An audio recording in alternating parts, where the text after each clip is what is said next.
जय श्री राधे कृष्ण। प्रिय मित्रों, वीडियो को शुरू करने से पहले आइए प्रार्थना करें।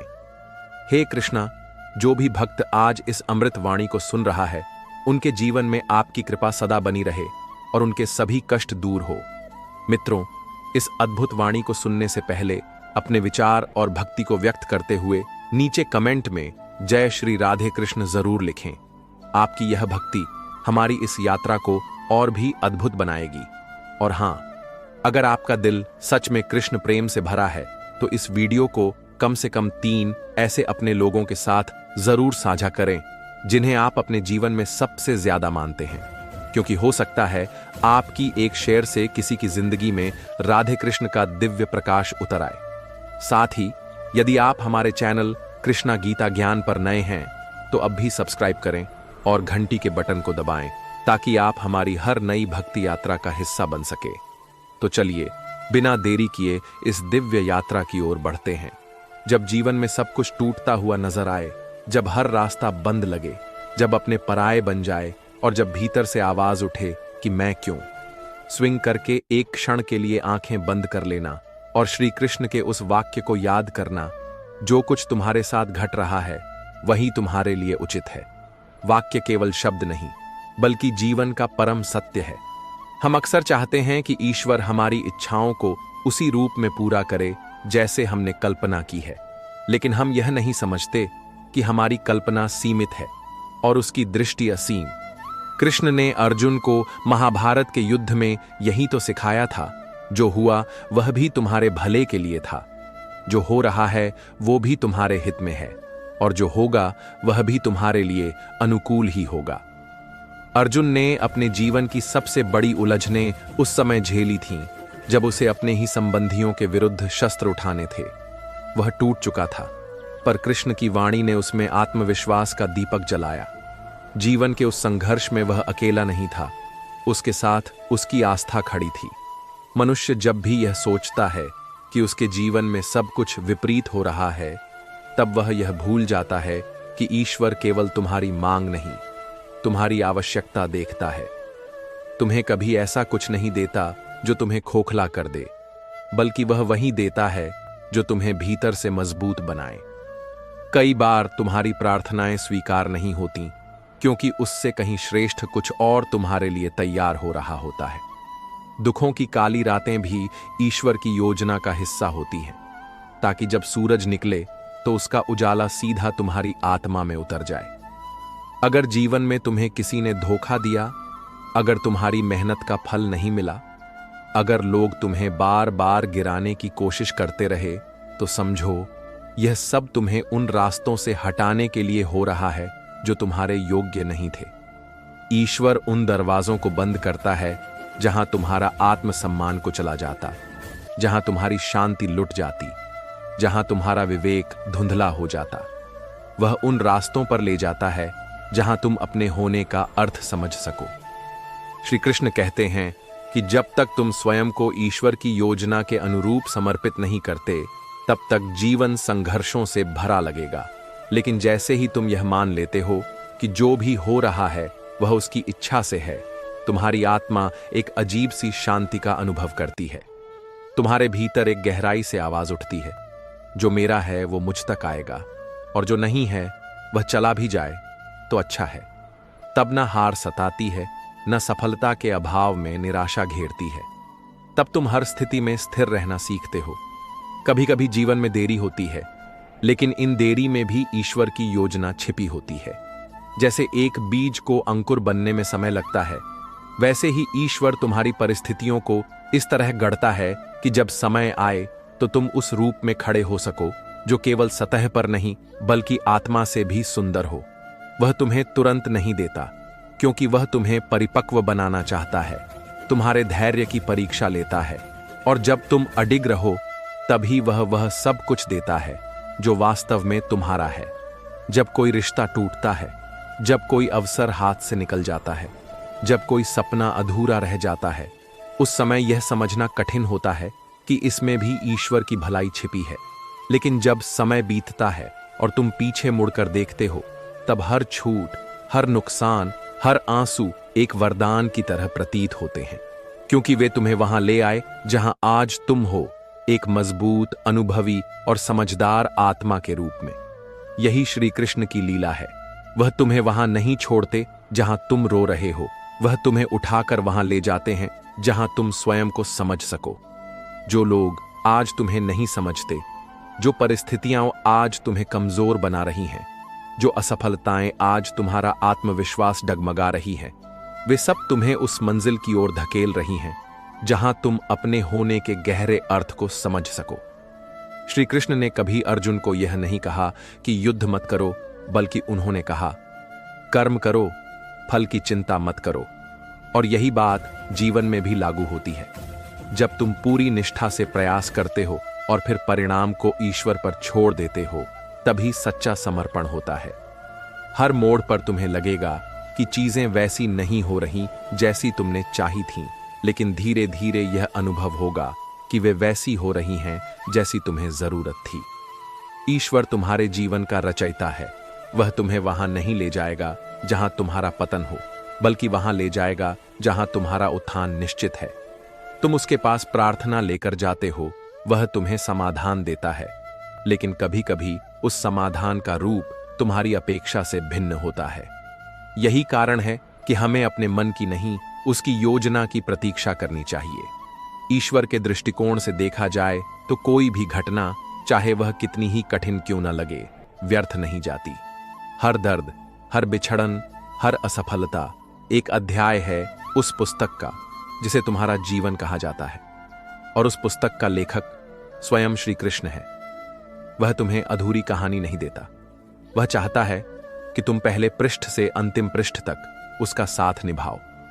जब तुम अपने अंदर की आवाज सुनते हो और उसमें श्री कृष्ण की वाणी प्रतिध्वनित होती है, तब तुम जान जाते हो, मैं अकेला नहीं हूं, वह हर क्षण मेरे साथ है। इसलिए जब अगली बार तुम्हें लगे कि कुछ गलत हो रहा है, जब तुम्हारा दिल टूटे, जब कोई सपना बिखरे, तब बस एक बार मुस्कुराकर श्री कृष्ण से कहना, हे नंदलाल, तेरी लीला को मैं समझ नहीं पाया, पर भरोसा करता हूं कि जो दे रहा है वही सही होगा। और तब से जीवन एक नई दिशा में आगे बढ़ता है। जब तुम कृष्ण पर पूर्ण विश्वास कर लेते हो, तो हर संघर्ष में भी एक सौंदर्य दिखने लगता है। वह सौंदर्य किसी बाहरी रूप का नहीं, बल्कि तुम्हारे भीतर के बल का होता है। तुम हार को भी अनुभव की भट्टी समझकर स्वीकार करने लगते हो। वहां जहां पहले शिकायत होती थी, अब मौन प्रार्थना होती है। जहां पहले अपेक्षाएं थीं, अब समर्पण होता है। यह परिवर्तन अचानक नहीं होता, पर एक बार जब यह घटित होता है, तो जीवन का हर दृश्य ईश्वर की योजना जैसा लगता है। श्री कृष्ण कहते हैं कि जब तुम अपने विचारों से ऊपर उठते हो, तब तुम उसके विचारों को समझ सकते हो। और उसके विचार तुम्हें कभी छोटे नहीं बनाते, बल्कि तुम्हारे भीतर वह महानता जगाते हैं जिसे तुम खुद कभी नहीं देख पाए थे। हर वह अवसर जो तुमने खोया, हर वह व्यक्ति जो तुम्हें छोड़ गया, हर वह परिस्थिति जिसमें तुमने आंसू बहाए, सब एक योजना के अधीन चल रही होती है। तुम्हें उस योजना की तस्वीर तब दिखती है जब तुम धैर्य और विश्वास की आंखों से उसे देखते हो। जीवन की सबसे बड़ी विडंबना यह है कि मनुष्य अक्सर यह मान बैठता है कि ईश्वर ने उसके साथ अन्याय किया है। परंतु यदि तुम एक बार अपने हृदय को शांत कर लो, तो समझ सकोगे कि जो नहीं मिला वह शायद तुम्हारे लिए घातक था, जो खो गया वह शायद तुम्हें रोक रहा था, और जो आज है वह तुम्हें परिपक्व बना रहा है। कृष्ण यही तो सिखाते हैं, जो वर्तमान है वही सबसे सटीक है, क्योंकि वही वर्तमान तुम्हें उस भविष्य की ओर ले जाएगा जहां ईश्वर ने तुम्हारे लिए कुछ अद्वितीय संजो रखा है। बहुत बार हमें लगता है कि हमारा जीवन रुक गया है, कोई संबंध नहीं बचा, कोई दिशा नहीं दिखती, कोई उम्मीद शेष नहीं रहती। परंतु ठीक उसी समय जब सब शून्य लगता है, कृष्ण तुम्हारे पास चुपचाप आकर बैठते हैं। वह तुमसे कुछ नहीं कहते, बस तुम्हारे भीतर उस ऊर्जा को फिर से जगा देते हैं जिसे तुमने खो दिया था। और वही क्षण तुम्हारी यात्रा का पुनः प्रारंभ बनता है। कोई चमत्कार नहीं होता, कोई जादू नहीं होता, बस एक भावना होती है कि अब मैं फिर उठ सकता हूं, क्योंकि वह मेरे साथ है। याद रखना, ईश्वर तुम्हारी कमजोरियों से परिचित है। वह जानता है कि तुम कब टूटोगे, कब बिखरोगे, कब हार मान लोगे। लेकिन वह तुम्हारी क्षमता को भी जानता है। इसीलिए वह तुम्हें उसी समय वह चीज देता है जब तुम उसे संभालने योग्य हो जाते हो। वह समय से पहले तुम्हें कुछ नहीं देता, क्योंकि वह जानता है अधूरे समय में मिली चीजें तुम्हें नाश कर सकती हैं, लेकिन जो समय पर मिलता है वह तुम्हारा निर्माण करता है। श्री कृष्ण की दृष्टि बहुत गहरी है। वे केवल तुम्हारे बाहरी कर्म नहीं देखते, वे तुम्हारे इरादों की सच्चाई भी पढ़ लेते हैं। इसीलिए जब तुम सच्चे मन से किसी चीज के लिए प्रयास करते हो और वह फिर भी नहीं मिलती, तो निराश मत हो। समझो कि या तो वह तुम्हारे योग्य नहीं थी या वह तुमसे भी श्रेष्ठ रूप में आने वाली है। जीवन में अगर कोई चीज बार बार तुम्हारे हाथ से फिसल रही है, तो यह संकेत है कि वह तुम्हारी नहीं है, और जो तुम्हारा है वह चाहे कितनी भी देर से क्यों ना आए, वह तुम्हारे पास अवश्य आएगा। कभी कभी ईश्वर तुम्हें बिल्कुल अकेला कर देता है, क्योंकि वह चाहता है कि तुम भीड़ से हटकर स्वयं से मिलो। जब तक तुम दूसरों के शोर में खोए रहोगे, तब तक उसकी पुकार नहीं सुन सकोगे। लेकिन जब वह तुम्हें तन्हाई देता है, तो उसी में उसका वरदान छिपा होता है, क्योंकि उस एकांत में तुम उसकी वाणी को स्पष्ट सुन पाते हो, मैं तुम्हारे साथ हूं। और यह वाक्य ही जीवन का सबसे बड़ा सहारा बन जाता है। कृष्ण की सबसे अद्भुत लीला यही है, वह तुम्हें हर बार उस मोड़ पर लाते हैं जहां तुम या तो पूरी तरह टूट सकते हो या फिर नए रूप में जन्म ले सकते हो। और जब तुम उनकी बात पर विश्वास कर लेते हो, तो तुम एक नए व्यक्तित्व में ढल जाते हो। तब तुम्हारी दृष्टि से संसार बदलता नहीं, पर तुम्हारा देखने का तरीका बदल जाता है। वही लोग, वही हालात, वही समस्याएं, लेकिन अब तुम उन्हें उस दृष्टि से देखते हो जिसे श्री कृष्ण ने तुम्हें दिया है, गहराई, समझ और आत्मा की शक्ति। ईश्वर केवल तुम्हें बाहरी रूप से सफल नहीं बनाना चाहता, वह तुम्हें भीतर से सजग बनाना चाहता है। वह तुम्हें उन अनुभवों से गुजारता है जो तुम्हें आत्मा से जोड़ते हैं। वह तुम्हारे स्वभाव को ऐसा बना देता है कि तुम परिस्थितियों पर निर्भर नहीं रहते, बल्कि परिस्थिति कोई भी हो, तुम उसमें संतुलन बनाए रखते हो। यही स्थिरता, यही मानसिक संतुलन, वही आंतरिक विश्वास, यही श्री कृष्ण की सबसे बड़ी भेंट है। और यही वह क्षण होता है जब तुम महसूस करते हो कि जीवन में सब कुछ तुम्हारे नियंत्रण में नहीं है। और यही सबसे बड़ा वरदान है। अगर सब कुछ तुम्हारे ही अनुसार होता, तो तुम शायद कभी अपने भीतर की महानता को नहीं जान पाते। तुम खुद ही सीमित इच्छाओं में बंधे रहते और जीवन कभी ऊंचाई को न छूता। श्री कृष्ण जब तुम्हारी इच्छाओं को तोड़ते हैं, तब वे तुम्हारी आत्मा को एक नए मार्ग पर मोड़ते हैं, उस मार्ग पर जहां तुम अपनी सच्ची क्षमता को पहचान सको और स्वयं के उच्चतम रूप में जागृत हो सको। कभी कभी हमें वह नहीं मिलता जो हमने मांगा था, लेकिन हमें वह जरूर मिलता है जिसकी हमें जरूरत थी। और जब समय बीतता है, तो हम उस समय के फैसले को सही ठहराने लगते हैं। आज जिस दर्द को तुम झेल रहे हो, कल वही तुम्हारी ताकत बन जाएगी। आज जिस कठिनाई को तुम श्राप समझ रहे हो, वह कल तुम्हारे जीवन की सबसे कीमती सीख बनेगी। और यही वह रहस्य है जिसे श्री कृष्ण बार बार दोहराते हैं। विपत्ति से भागो मत, उसमें तुम्हारा पुनर्जन्म छिपा है। एक फूल तभी खिलता है जब उसे पर्याप्त समय और धैर्य मिलता है। उसी तरह तुम्हारा जीवन भी तभी समृता है जब तुम भीतर से तैयार हो जाओ। ईश्वर तुम्हें वही देता है जो तुम्हारे विकास के लिए जरूरी है, भले ही वह शुरुआत में पीड़ा दे। एक मां जब बच्चे को कड़वी दवा देती है, तो वह उस दर्द से डरती नहीं, क्योंकि वह जानती है कि उस दवा में आरोग्यता है। उसी तरह जब जीवन में कुछ कठोर मिलता है, तो वह ईश्वर की उपचार प्रक्रिया होती है, ताकि तुम्हारे भीतर की बीमारियां ठीक हो सकें और तुम एक संपूर्ण आत्मा बन सको। अगर तुम्हें कभी ऐसा लगे कि तुम बार बार हार रहे हो, कि तुम्हारा जीवन एक जगह अटका हुआ है, तो श्री कृष्ण की आंखों में झांक कर देखो। वहां कोई भी हार अंतिम नहीं है। वहां हर ठहराव के पीछे गति छिपी है। हर बंद दरवाजे के पीछे कोई नया द्वार खुलने को तैयार है। लेकिन वह द्वार तभी खुलेगा जब तुम भरोसे के साथ खड़े रहोगे, जब तुम अपनी परिस्थितियों के विरुद्ध विद्रोह नहीं, बल्कि समर्पण करोगे।